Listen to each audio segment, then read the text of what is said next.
Então, começar, Roberto, professor Júlio.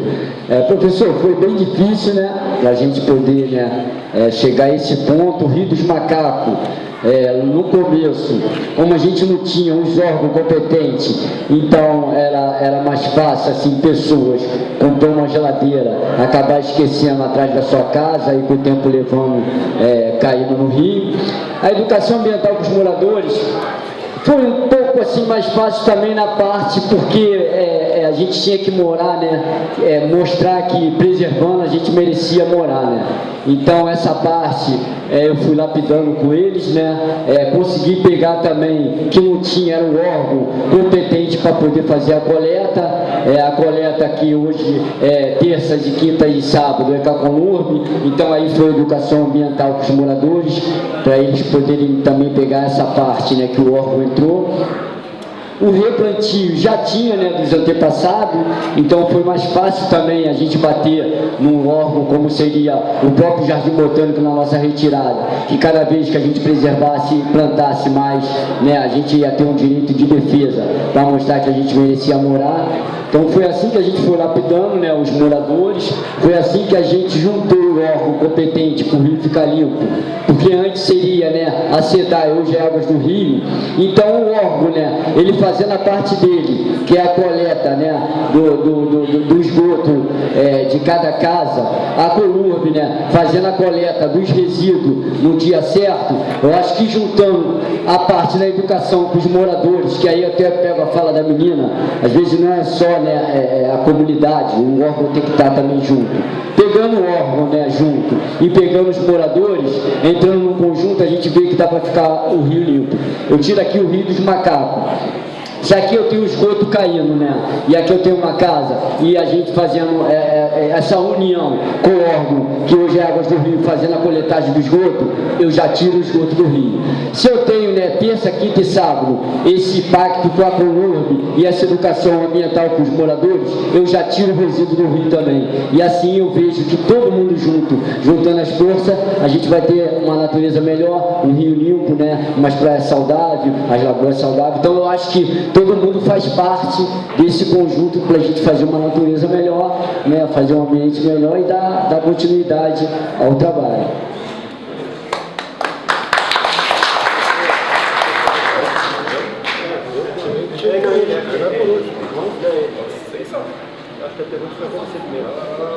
Depois foi ele, professor. Bom, não sei qual vai ser a ordem, mas vamos lá. Vou tentar responder um pouco algumas das perguntas que foram colocadas, mas é que foi diretamente direcionado para o Raiz em Movimento, que é a questão dos egressos e egressas do sistema penitenciário. A gente sabe que nas favelas, pelo menos do Rio de Janeiro, a grande maioria que é levada, né, que é condicionado a uma situação de envolvimento com tráfico de drogas, etc., são jovens pretos homens, né?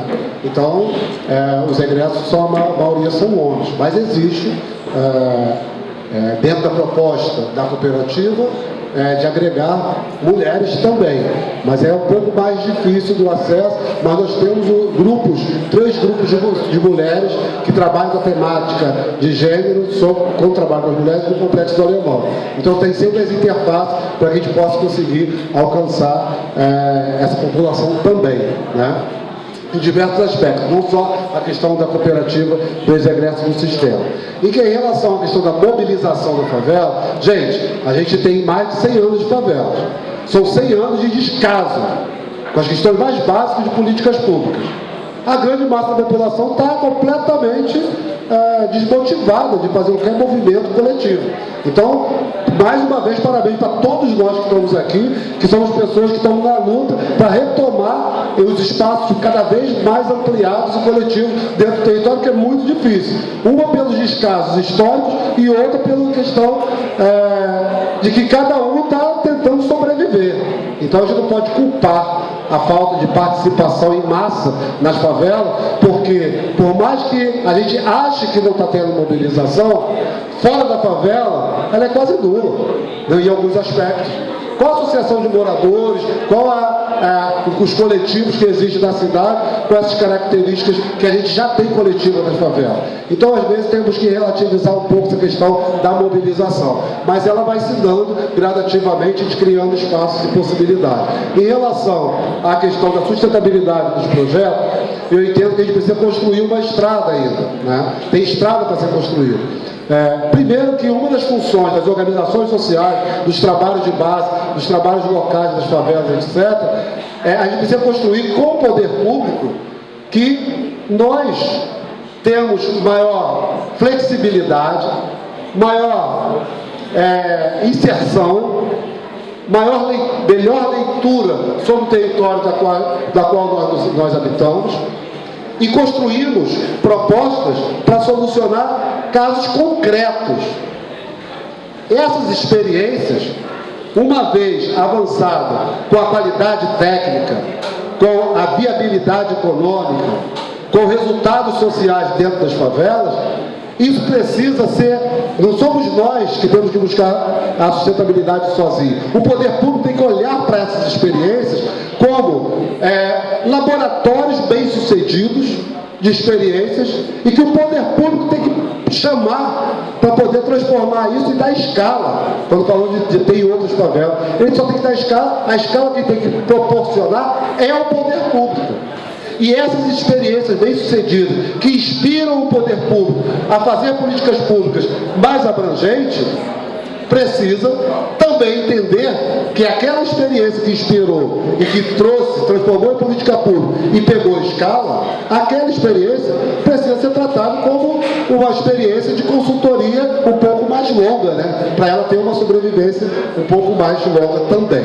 Então, acho que são alguns aspectos, e os outros são algumas questões que foram colocadas aqui, que eu sempre acho que política pública e as ações do território tem que ser o mais sistêmico possível, agregando diversos fatores, diversas potencialidades, diversas possibilidades, que isso também pode trazer um certo grau de sustentabilidade. Eu não sei se consegui responder todos que foram direcionados, mas tentei aqui lembrar dos pontos que foram colocados. Obrigado. Maravilha. Vou tentar responder as 3 perguntas do nosso amigo ali, mas vou tentar emendar uma linha de raciocínio para tentar abranger tudo. Bem, os telhados verdes, eles estão, né, no nosso planeta desde os tempos bíblicos, né? Salomão tinha o seu jardim suspenso da Babilônia, né? Os vikings usavam telhados verdes, os vietnamitas usavam telhados verdes, questão de se proteger, né, para não tacar bomba em cima da casa deles. Então sempre foi usado os telhados verdes por algum motivo. E os telhados verdes chegaram no Brasil via pessoas ricas, né, tal. E chegou meio mal, chegou com a ideia da grama. Eles tentaram copiar o que se faz na Europa e tal. E a grama tem uma raiz muito profunda, infiltra, então muita gente se arrependeu muito de fazer telhados verdes. E aí foi se criando técnicas. Na verdade, na Alemanha, tem vários tipos de fazer telhados verdes. Mas aqui na favela, a gente tem que entender que a gente não tem engenharia, né?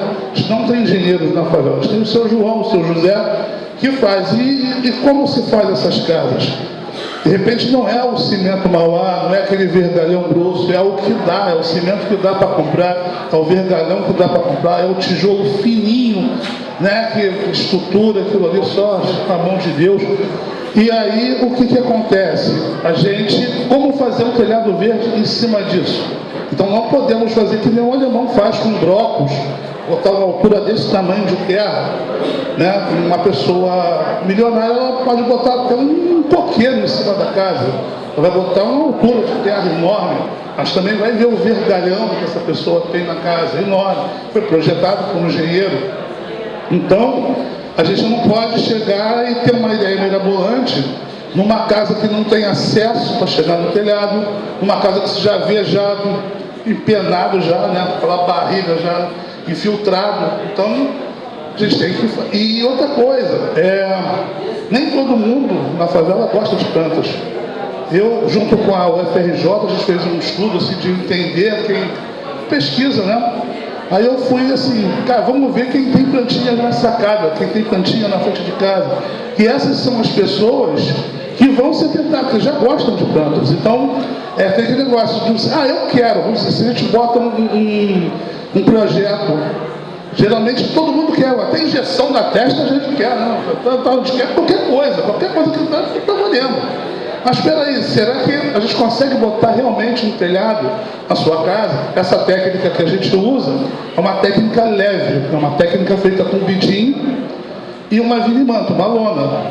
Então é um sanduíche de 2 bidins e uma vinimanta. E plantas rupícolas e epífitas. Essas plantas, elas não enraizam muito, não enraizam. E ela não precisa de terra, então a gente bota as plantas em cima dessa superfície de bidim. Então, é bem leve, é super leve. Então, é de acordo com a realidade da favela. Né? E essa tecnologia, ela consegue diminuir bastante. A gente fizemos com a UFRJ uma pesquisa com sensores, né? Medindo 10 em 10 minutos no verão. A gente teve um recorde, quer dizer, em relação à minha casa e à casa do vizinho, né, com sensores nas 2 casas, a gente teve uma diferença um dia, tipo meio-dia, de 15 graus. Então eu acho isso muito relevante. Né? Isso é muito relevante. Realmente, as pessoas que vão visitar o telhado literalmente sentem na pele, né? Poxa, aqui está fresquinho. Você vê assim, coisa assando ali no muro ali, mas embaixo do telhado verde está bem fresquinho. Uma coisa que eu noto também assim, os moradores. Quando eu cheguei na favela, há 30 e poucos anos atrás, eu via muito as pessoas frequentarem as lajes no verão. Era molequinho soltando pipa, as meninas ali da marquinha, churrasco rolando, né? As pessoas usavam mais as lajes. Hoje eu noto que usam bem menos. Por quê? Porque é super difícil. Você só bota para estender sua roupa ali e sai fora. Tinha até uma vizinha, ela sempre pegava o sol dela lá. Sempre estava ali pegando o sol. Ultimamente ela está botando um guarda-sol rosa enorme. Ali ela fica ali, mas assim, é porque está muito, muito mais quente. Está muito mais apavorante você ficar na laje. Então você usa pouco, não sei se também é por causa do celular, não está do celular, não está mais curtindo a laje, né? Curtindo o pagodinho na laje, essas coisas. Mas enfim, então, a gente não é que nem a Alemanha, né, como a realidade de lá. A gente tem a nossa realidade. Você falou em relação qual é o projeto que eu teria, assim. Eu tenho em mente fazer com que os próprios moradores aprendam essa técnica e fazer nós por nós mesmos. Então, capacitar jovens para a gente poder fazer. Não é trazer uma empresa de milionário para fazer telhado verde na favela. Não, a gente tem que aprender a fazer, assim como o Revolução Solar, né? Que usa os moradores, trabalha com os moradores para fazer a técnica lá do painel solar. Então eu acho que o Teto Verde Favela ele tem que ir no mesmo caminho, né, de capacitar jovens para a gente poder fazer mais telhados verdes, porque plataforma não falta. A gente não tem chão para fazer a horta, a gente não tem quintal, a gente tem telhado pra caramba. Então isso aí, alguns seguros, alguns não, alguns que a pessoa vai ter que fazer um trabalhinho para botar ele de boa, mas a gente tem bastante. E eu acho que, vamos dizer, com 30% de telhados numa favela, ela já vai ajudar bastante o ecossistema, já vai trazer já um alívio, não só para a minha casa. Eu não quero ser hoje ter só um telhado ali, né? Uma andorinha só não faz verão, né? Então, tem que ter bastante telhado para a gente ter essa ideia de frescor mesmo na comunidade, porque não é só o telhado que esquenta, é o asfalto, é os carros, é muito metal. Agora estão fazendo as casas, pelo menos na minha comunidade, telhado de metal, metalizado, aquilo esquenta para burro, aquilo ali é uma maravilha para esquentar. Então assim, a galera não está entendendo que estão fabricando mais coisas para esquentar cada vez mais. Então a gente tem que alertar isso. Então vai ser mais barato. E finalizando, o que os jovens podem fazer, né, para tentar amenizar isso? Observação onde tem plataformas, para fazer, dar ideia para os moradores, fazendo suas próprias casas.